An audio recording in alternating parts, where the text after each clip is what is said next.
Okay, this is Module 5, which is the second half of Maritime Personal Injury. This is being recorded on September 22nd, 2025. And before I go straight to the lecture for today, I'm just going to quickly recap the three categories of people who sue for personal injury on ships. The one we covered in the prior module in more depth was seafarers or seamen. That's one group. And then you have a very important group who work on ships, and they are longshore and harbor workers, which include longshoremen, otherwise known as stevedores, and other types of harbor workers. Could be dock workers, people who go on and off the ship and perform a service, but they're not permanently attached to the vessel the way seamen are. They have a thing called the LHWCA, which is the Longshore and Harbor Workers Compensation Act. And that is a federal workers' compensation plan. So they file an administrative claim there, and they get money just like land-based workers do under their state compensation laws. They also have limited ability, you'll see in the reading, to sue the ship owner for certain types of defects on the ship. We're not going to cover that in any detail at all. I probably won't, I won't expect you to know any of that for the final or for the exam that's coming up, quiz. So really I just want you to understand the three categories and how they fit together and don't fit together. But anyway, longshore and harbor workers, and the case law is kind of crazy because a lot of it arises with longshoremen, and then people try to apply it to other maritime workers, but it doesn't make sense because the conditions don't have to do with cargo. So it gets a little confusing. It's a mind-boggling, mess of cases and different principles that are applied, and it's way beyond the scope of this course. But it is out there. So longshore and harbor workers can sometimes sue the vessel. And maybe if we have time to at the end, I might throw in a little story about a case I had that involved a line handler who was a longshoreman who sued the vessel, and what he did and how he recovered money. But those are the first two categories, the seafarers and the LHWCA type workers. And I mentioned that there's another category who's sort of in between.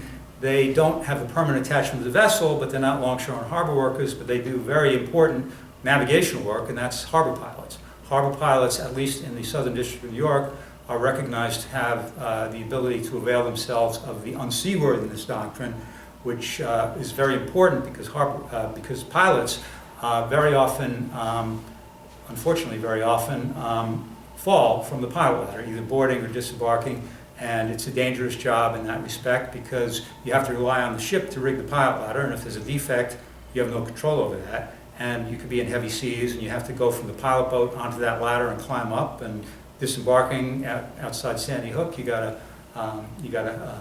disembark. You gotta climb onto the pilot ladder and down. I guess the second one is maybe not as bad because at least you've climbed the pilot ladder once, so you might assume it's safe. On the other hand, it might not be because they might have unrigged it and rigged it again. Who knows?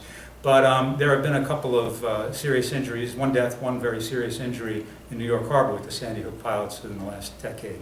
So it's a very dangerous area. But at least pilots can sue the vessel itself in rem for unseaworthiness if the pilot ladder is a dangerous condition. So that gives them a way to recover.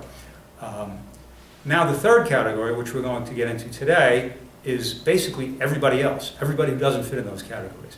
But as I said a few minutes ago before we started the camera, the large, bulk of that, probably above 90%, is passengers on cruise ships because they can get hurt and they can, easily sue.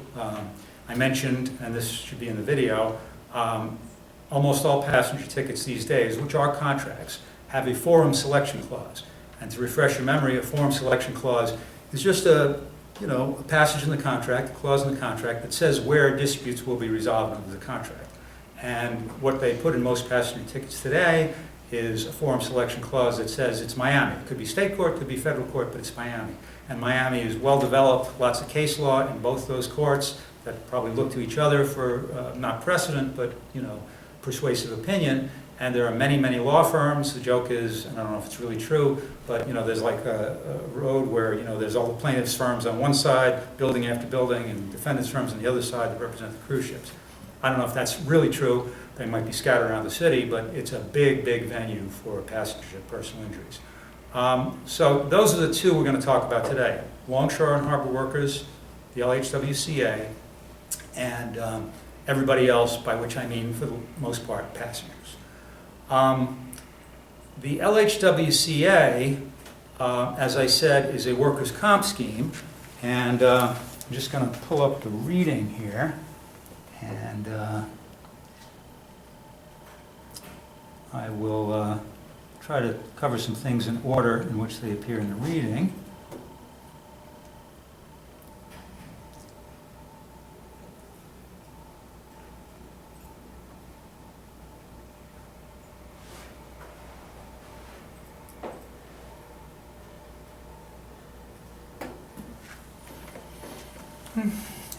There was an error opening this document. Okay. So we'll find it on the hard drive. Bear with me.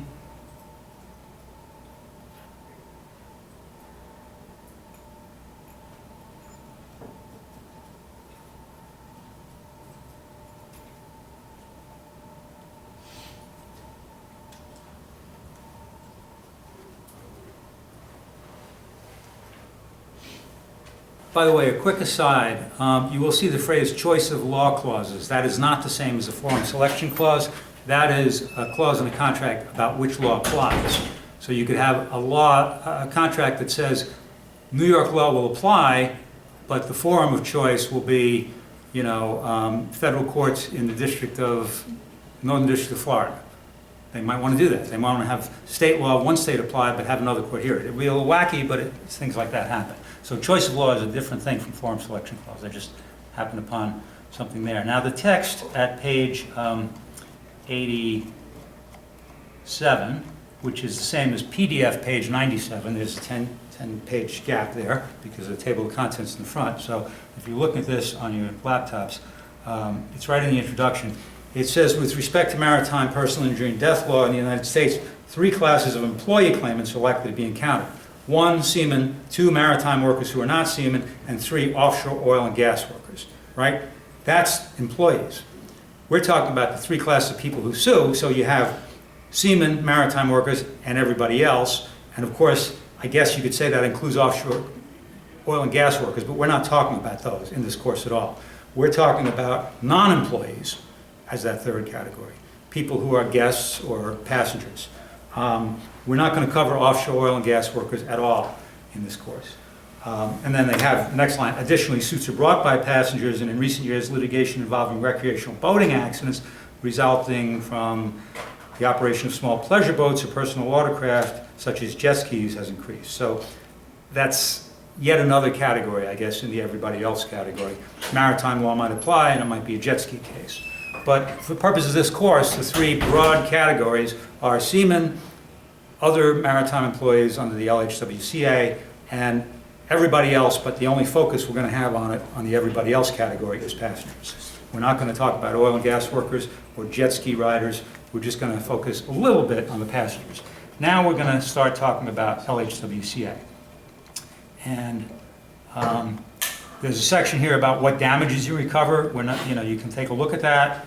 Lost past and future wages. Of course, if it's an employee, actually even an injured passenger could recover for lost wages if they're harmed and can't work, right? Loss of future earning capacity, pain, suffering, mental anguish, past and future medical expenses, blah, blah, blah. Okay. They talk about Miles, Atlantic Sounding versus Townsend, which you don't really need to internalize. Now, it is important, on page 89, there's a single sentence under statute of limitations. By statute, the time for bringing actions to recover damages for personal injury or death is within 3 years. That's important. You should really get to know, for the purpose of this course, I want you to know 3 statutes of limitations, 1, 2, and 3. And it's easy because, well, we'll go 3, 2, 1. 3 is the one we just mentioned. There's an admiralty statute. There's a citation, footnote 379, that cites the statute. and it basically provides a 3-year statute of limitations for certain types of maritime actions, which would include Jones Act Siemens claims and the other categories of personal injury, not necessarily the LHWCA. Remember, that is, I'm not sure about the LHWCA. That's a separate thing. That's not bringing an action. It's not an action. An action is a court case. So the LHWCA, you file a claim with the board, just like in workers' comp. So I cannot say with certainty what the time bar is on that, but you won't have to know it, so don't worry about it. And I said 3 statutes of limitations you should know. So the third one we just talked about. We talked about the one that's 2 years, which is for what? First substantive law course topic I explored, salvage. Salvage is a 2-year statute of limitations.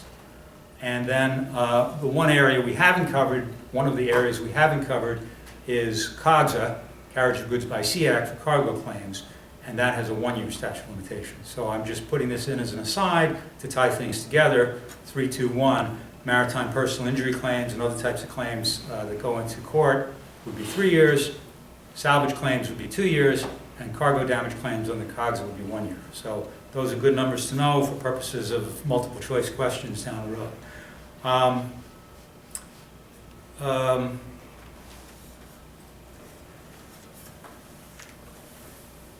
They talk about, they refresh your memory here about the savings to suitors clause and bring cases in state court, and we've covered that. This is just a paragraph that refreshes some of that. And the Jones Act, which we talked about in the Module 4, actually specifically says that you can bring the actions to state court and then you get a jury.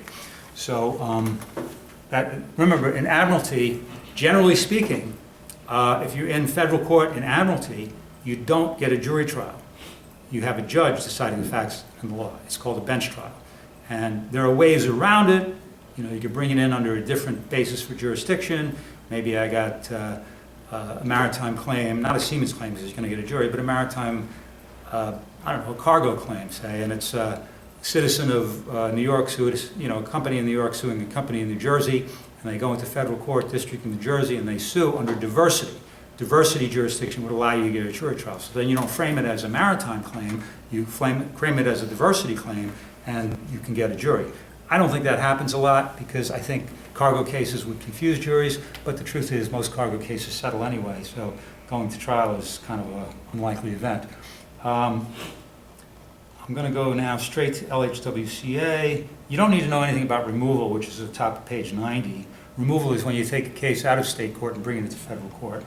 The in personam and in rem is important to distinguish in general, not just in this area. In personam is suing in federal court because there's no possibility of in rem in state court. In federal court, you're suing a company or an individual in personam.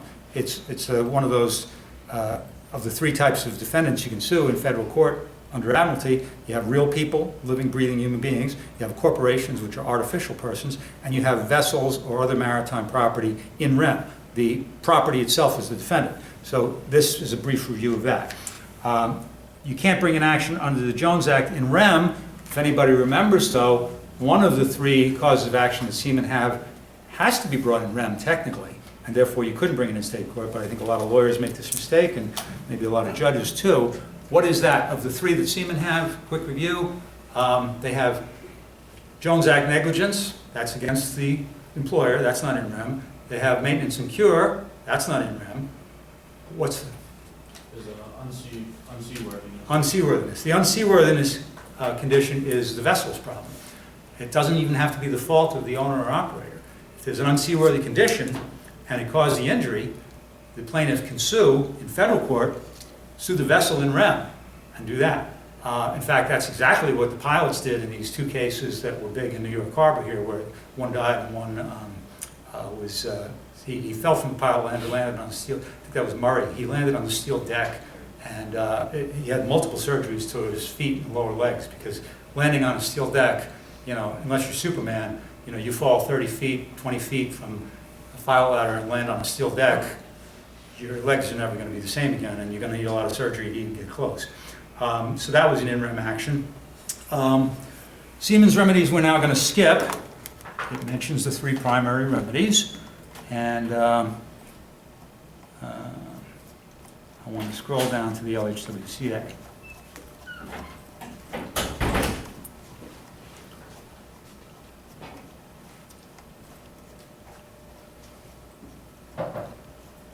Oh, quick question on maintenance and cure.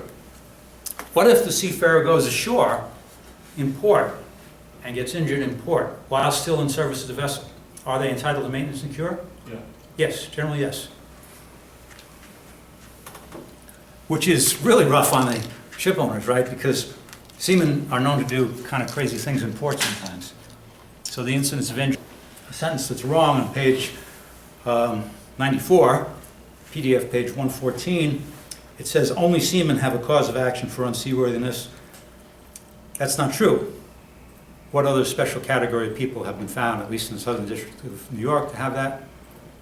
We just talked about it. Harbor pilots? Pilots.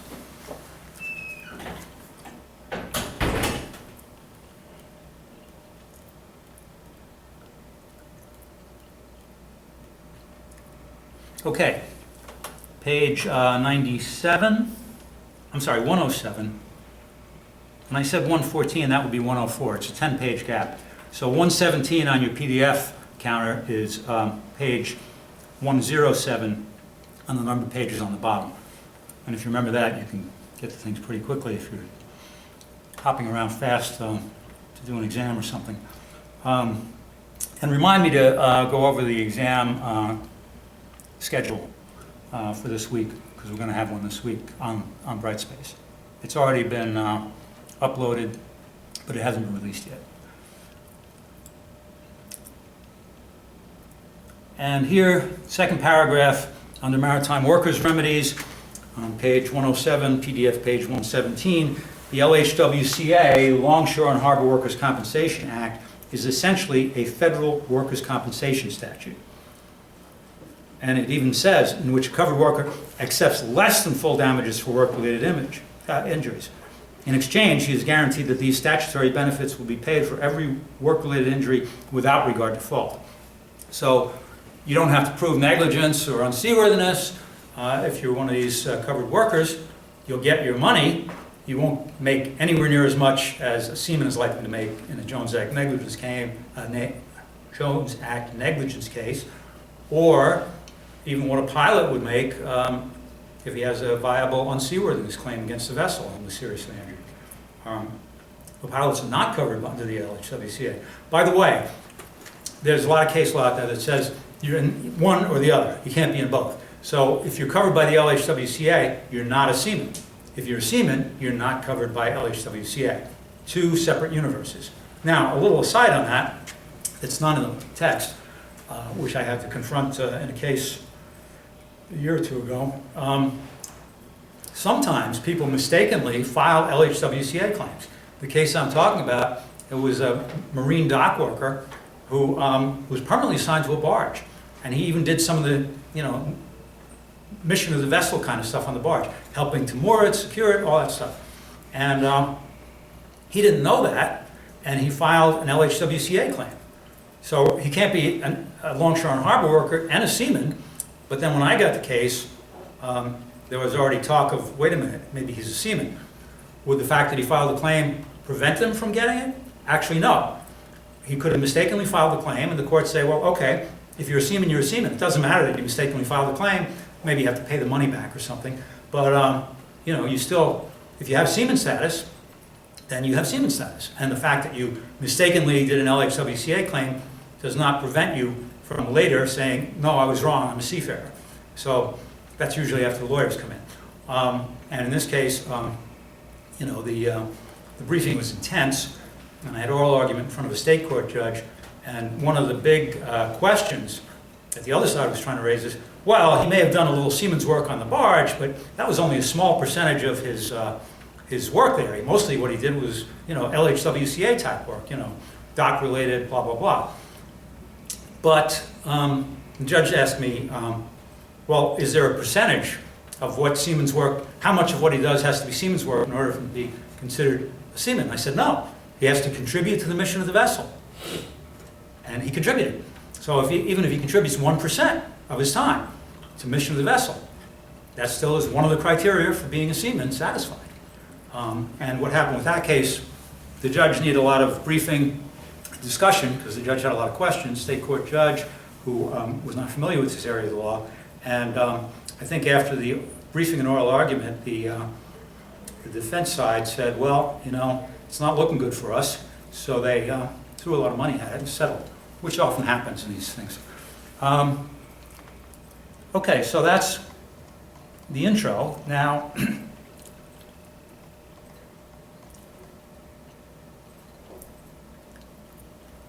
who's covered?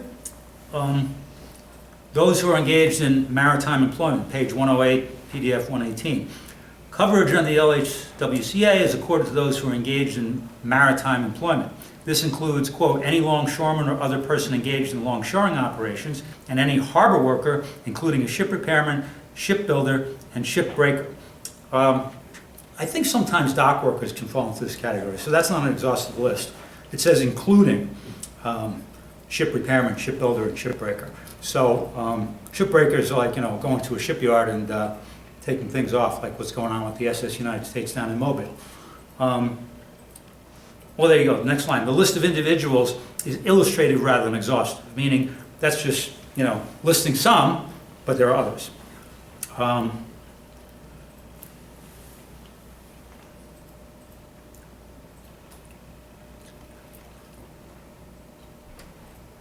And it mentions a bit of history.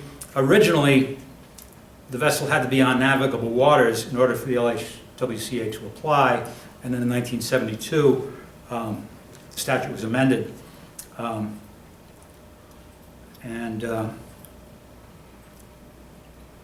think that's a minor point. Right. If the injury occurs on a pier, wharf, or adjoining area, then the status of the employee becomes relevant because they're not actually on navigable waters.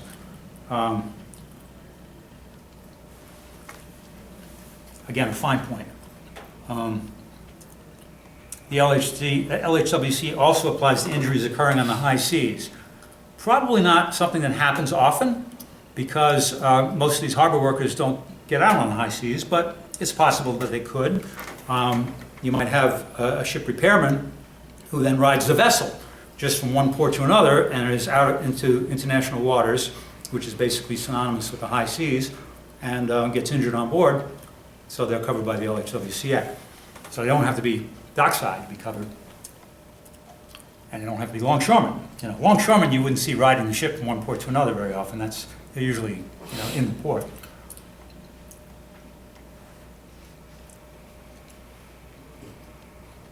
Interesting aside here,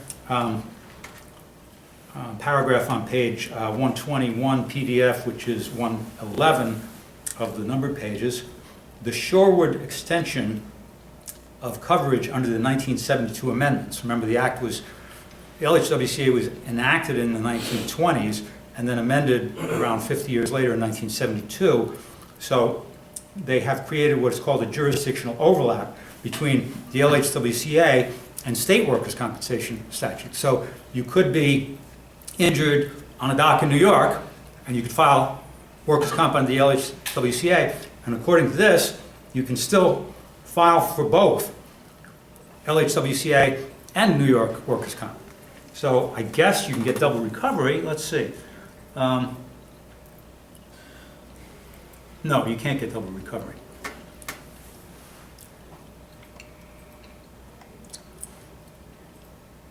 Now, the part I wanted to get to that we're not going to cover, so you know, begins with the first full paragraph on page 112, PDF 122. Section 933 of the LHWCA preserves all causes of action an injured worker may have against third parties for tort damages. So who's the big third party? The ship owner, right? And the law in that area, like I said, is really, really complex. But there are certain things they can recover for, and certain things they can't, and that's a mishmash of all kinds of cases that are way beyond the scope of this course. Oh yeah, they mentioned product liability, right? So if there's a winch that is defective and they're handling a line, if something goes wrong, they might sue the winch manufacturer as a third party, right? The case I had actually did involve a line, and it was kind of funny because I'll just tell you the facts and see how you react. So this guy's a longshoreman for 10 years or so, and he's handling lines that day. First time in his entire career he's ever handled lines. What happens is when the ship is getting close to the dock, the ship personnel throw out a heaving line. It's got a big heavy thing on the end. Could be, they call it a monkey's fist sometimes. Could be line all woven into a ball, or it could be some heavy object, preferably rubber instead of a piece of steel that'll hit somebody and break their head, but it's heavy. And the line itself is relatively small. And the personnel, they coil it up, and it's quite a skill. You toss it, and you can get 20 yards, and just, and the line handlers get that, and they use that. It's called the heaving line, and that's attached to the big, heavy ship's line that's like that thick. And then they pull that ashore. It's got an eye on it, and they attach it to the dock. So this guy was tying up the ship, took the heaving line, brought the other line out, and what happened was the heaving line got caught up in one of the heavier lines. So he's tugging at it, trying to get it loose, because it's supposed to go back to the ship. He probably just should have stopped, but he's tugging on the line like this. Now, his goal was to have the line free up and come loose, right? That's what he was trying to do. And what did the line eventually do? Free up and come loose. And what happened to him? He fell on his ass. Because what would you expect? If you're pulling like this, I mean, if you're going to pull, you position yourself so that when it frees, you're in a good stance. He didn't do that. He was like this. And he injured his lower back or whatever. Probably a pre-existing injury. Should he recover for that, given that he is getting his own negligence for standing wrong, didn't know what he was doing as a line handler, and the very thing he wanted to accomplish was to free up the line, and when he accomplished the very thing he was trying to accomplish, he injured himself, because when the line was freed, he was in a position that just put him down on the ground. Should he recover? How many people think, oh yeah, that was really the ship's negligence for not making sure that it didn't catch? Of course they can catch sometimes. Anybody think he deserves a big award for that? Anybody think he shouldn't? Yeah, that's how I felt. He got money. It didn't go to trial, but firm threw money at it, and he made money. So these things happen. You can do completely stupid things and still recover money.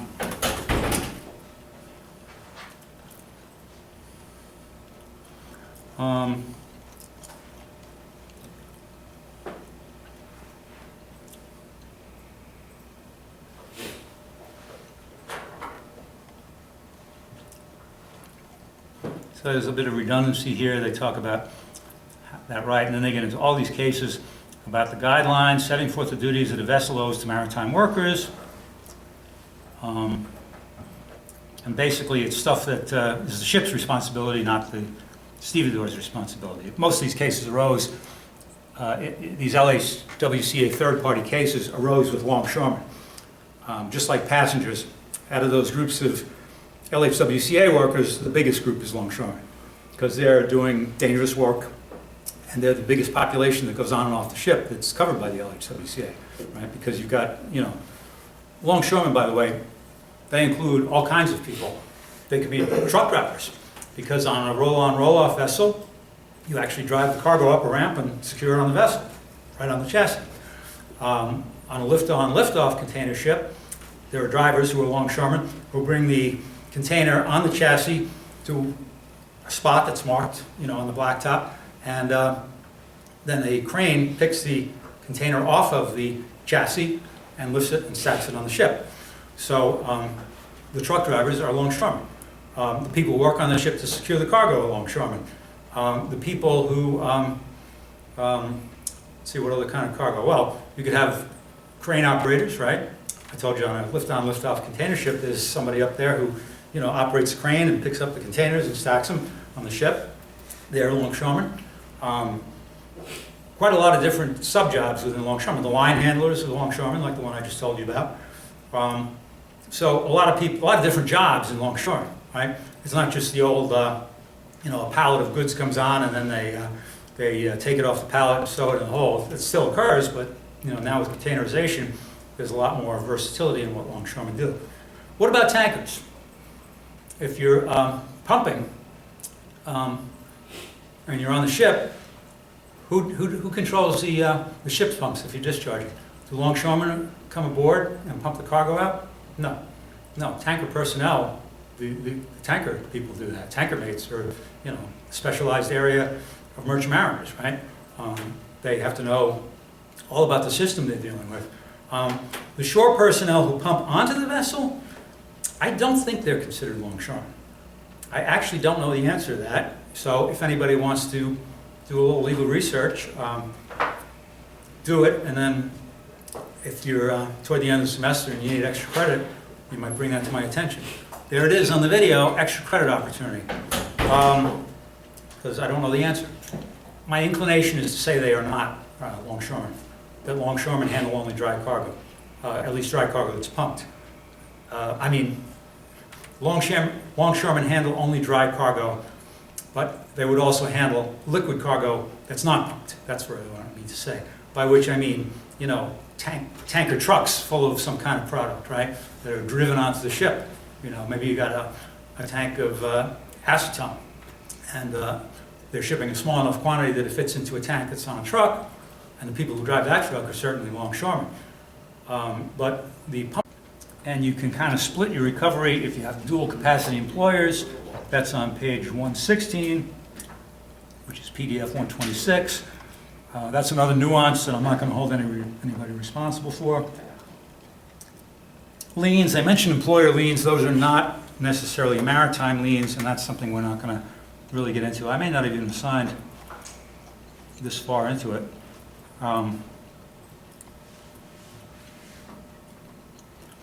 This part on page 127 PDF, which is 117, numbered pages, forum and time for suit. That will answer a question that we left open a little earlier. What is the time for filing your administrative claim under the LHWCA?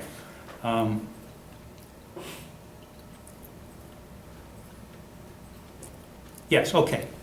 So at the bottom of the second paragraph, the LHWCA provides for a one-year statute of limitations. So an LHWCA claim through the workers' comp system is 1 year. If there's a claim that the longshoreman has that's really not going to go before the LHWCA, like one of those third-party claims, that will be the 3-year statute of limitations that we discussed. But 1 year is a much shorter time, so an injured longshoreman had better file that claim within a year. I haven't even assigned the next section, offshore workers' remedies, Outer Continental Shelf Lands Act, all that stuff. So that pretty much covers what we're going to do about the LHWCA. Questions? Okay, I'll ask you a couple of questions.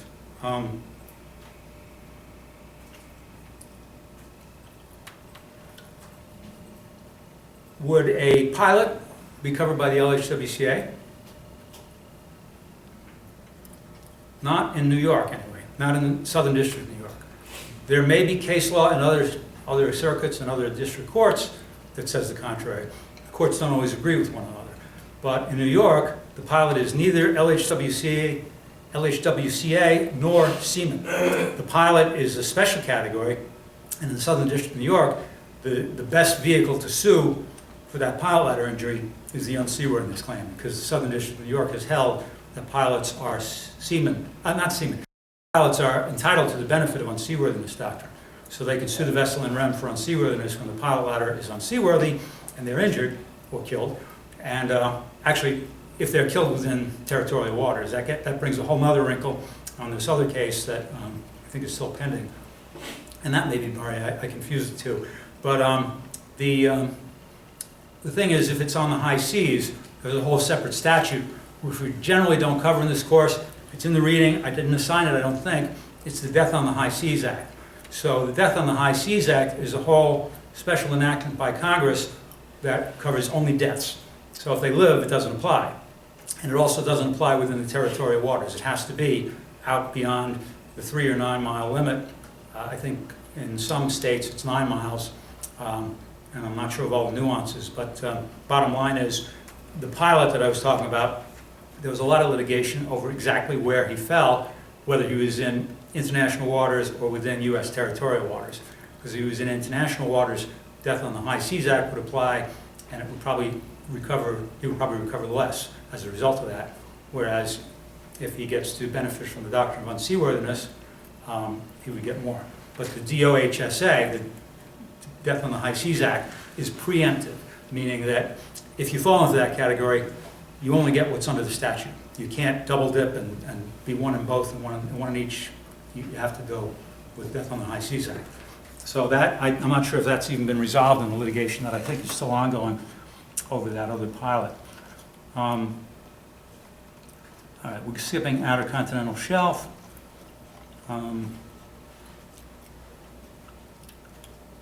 Now we get into what's on page 120, which is PDF 130, top of the page, remedies of non-maritime persons. Well, you could have a license and be a passenger, and then you're a non-maritime person for purposes of that particular injury. You're just a passenger. Even if you got a master's license, you're just a passenger. Although I can imagine a clever defense lawyer saying, she should have known, she's a licensed master. How could you do something so stupid? But, you know, anyway, non-maritime persons are the all others category. Well, no, they're not. Actually, the all others also include, conceptually, the offshore, outer shelf, continental lands act people and all that stuff that we're not covering. But for purposes of this course, all others, we're really just focusing on passengers. And what is the form selection clause on all the tickets these days? Where? Nobody? Nobody remembers on the tickets with passenger ships where you have to sue? The story about the 2 rows of buildings on both sides of the street? Florida? Specifically Miami, not just Florida. Florida's a big state. They're not even in one time zone. How many people didn't know that?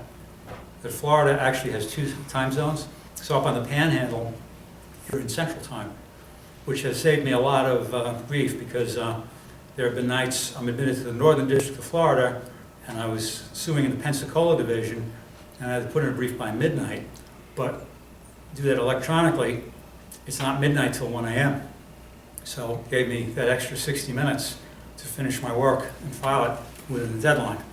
And more than once in the past few months, I've been up past midnight and happily able to file timely even after midnight in this time zone, because it's the time zone of the forum that matters.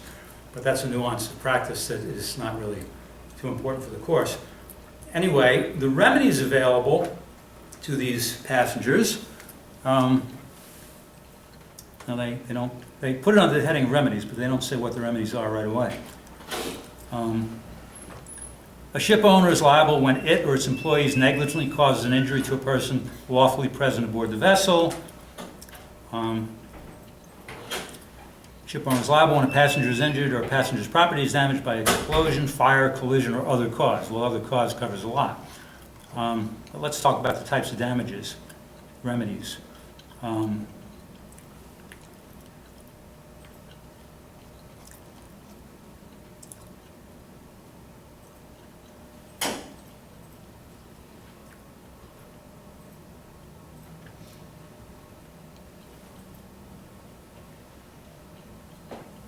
Well, it's a nice nuance here on page 121, which is PDF 131, contractual limitation of ship owner's liability. You'll see that we'll cover something like that when we get to towage. The ship owner cannot contract out of their liability. They can't have a passenger ticket that says, under no circumstances will we be liable for any damage or loss or injury. Can't do that. It's void as against public policy. So courts won't enforce that. And when we get into towage, you'll see that there are tricks of ways to get around that, which is an interesting nuance. And like I said, these form selection clauses are very strictly enforced by the courts. Almost always, if there's a form selection clause, they'll enforce it. So if my contract says we're going to litigate in Miami, the chances of me getting a judge to hear the case in New York are slim to none. I did mention in the context of salvage where that was at least in one case, it's in a footnote in the salvage section, not applied by a court. Does anybody remember that one? Yes? Yes? No? Okay, so a bit of a retro here on salvage. In contract salvage, the standard form is Lloyd's Open Form. It's a British document, several versions out there, but they almost universally call for arbitration in London for any disputes arising under the salvage contract.